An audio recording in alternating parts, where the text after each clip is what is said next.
Bismillahirrahmanirrahim. Assalamualaikum warahmatullahi wabarakatuh. Kali ini kita akan belajar tentang keteladanan Rasulullah Shallallahu Alaihi Wasallam dan sahabatnya. Materi PAI kelas 6, bab kelima, part pertama. Yuk simak baik-baik. Sebelum kita mulai pelajaran, mari kita berdoa terlebih dahulu. A'udzu billahi minasyaitonir rajim. Bismillahirrahmanirrahim. Rabbi zidni ilma warzuqni fahma.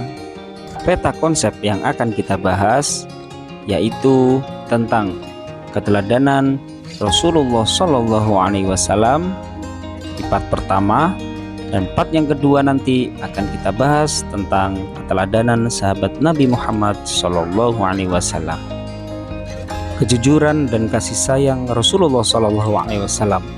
Yang pertama, Nabi Muhammad Shallallahu Alaihi Wasallam mendapatkan gelar Al-Amin.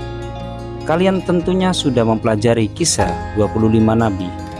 Nabi Muhammad Shallallahu Alaihi Wasallam pasti disebut sebagai Nabi ke-25 atau Nabi terakhir. Nabi Muhammad SAW sejak kecil sudah menjadi yatim piatu. Oleh sebab itu, beliau sangat mencintai anak yatim dan menganjurkan umatnya untuk merawat, mendidik, dan mencintai anak yatim. Di samping itu, Nabi Muhammad SAW terkenal sangat jujur. Sikap jujur tersebut sudah diperlihatkan sebelum beliau diangkat menjadi Rasul. Pada usia remaja, beliau diminta bantuan oleh pamannya untuk membawa barang dagangannya Siti Khadijah bin Khuwailid yang kaya dan dihormati di kota Makkah. Pada usia 35 tahun, Nabi Muhammad SAW bersama-sama dengan orang-orang Quraisy diminta untuk memperbaiki Ka'bah. Ketika pembangunan Ka'bah sudah sampai ke bagian Hajar Aswad, bangsa Quraisy berselisih tentang siapa yang mendapatkan kehormatan untuk meletakkan Hajar Aswad ke tempatnya semula. Pada akhirnya, mereka sepakat menunjuk Nabi Muhammad SAW sebagai orang yang tepat untuk melakukan hal tersebut. Rasul pun kemudian menyarankan suatu jalan keluar yang sebelumnya tidak terpikirkan oleh mereka. Beliau mengambil selembar selendang, kemudian Hajar Aswad itu diletakkan di tengah-tengah selendang tersebut. Beliau lalu meminta seluruh pemuka kabilah yang berselisih untuk memegang ujung-ujung selendang itu. Mereka kemudian mengangkat Hajar Aswad itu bersama-sama. Setelah mendekati tempatnya, Rasulullah SAW yang kemudian meletakkan Hajar Aswad tersebut. Ini merupakan jalan keluar yang terbaik. Seluruh kabilah setuju dan meridhoi jalan keluar ini. Mereka pun tidak jadi saling menumpahkan darah. Sejak saat itu, beliau dikenal di antara kaumnya dengan sifat-sifat yang terpuji. Para sahabat dan pengikutnya sangat menghormati dan mencintai beliau, sehingga beliau diberi gelar Al-Amin, yang artinya orang yang dapat dipercaya. Mari kita teladani sifat jujur Nabi Muhammad SAW dalam kehidupan sehari-hari. Misalnya, orang tua kita meminta bantuan untuk membeli sabun mandi di warung. Ada sisa uang pembelian harus dikembalikan kepada orang tua kita. Karena percayalah, anak yang jujur pasti disayangi teman-teman, guru, dan orang tua.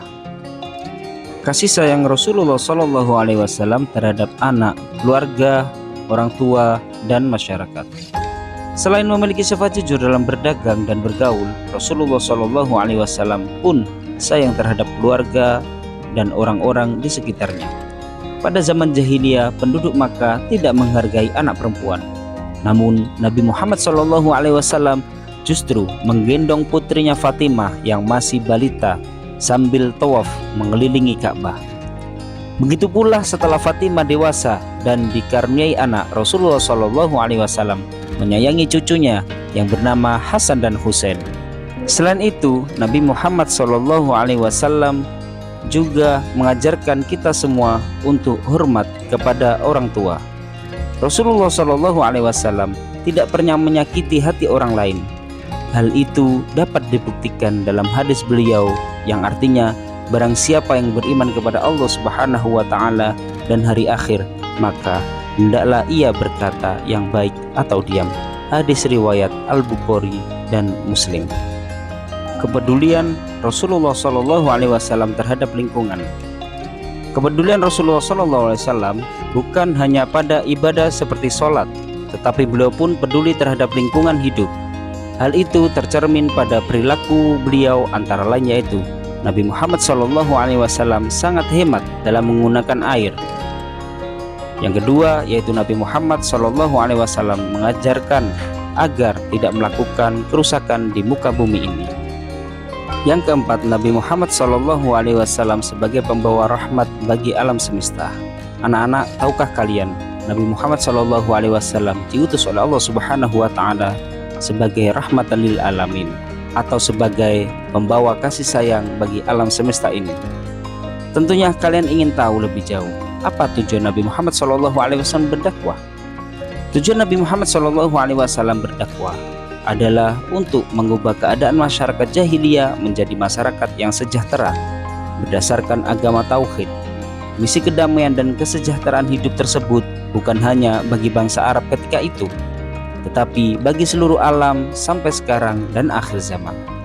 Nabi Muhammad SAW selain mengajak kaumnya untuk mengutamakan kemurnian akidah dan selalu menyembah Allah yang Maha Esa, beliau juga menanamkan akhlak terpuji yang membawa kebaikan manusia hidup di dunia hingga akhirat.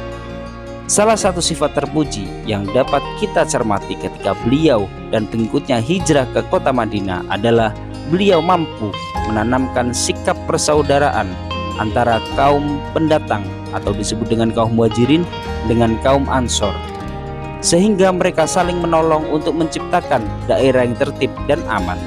Di samping itu, masyarakat berperilaku sopan santun sesuai ajaran Rasulullah SAW. Sebagai umat Nabi Muhammad SAW, kita harus menjunjung tinggi ajaran beliau. Misalnya, kita menghormati orang yang lebih tua dan menyayangi orang yang lebih muda.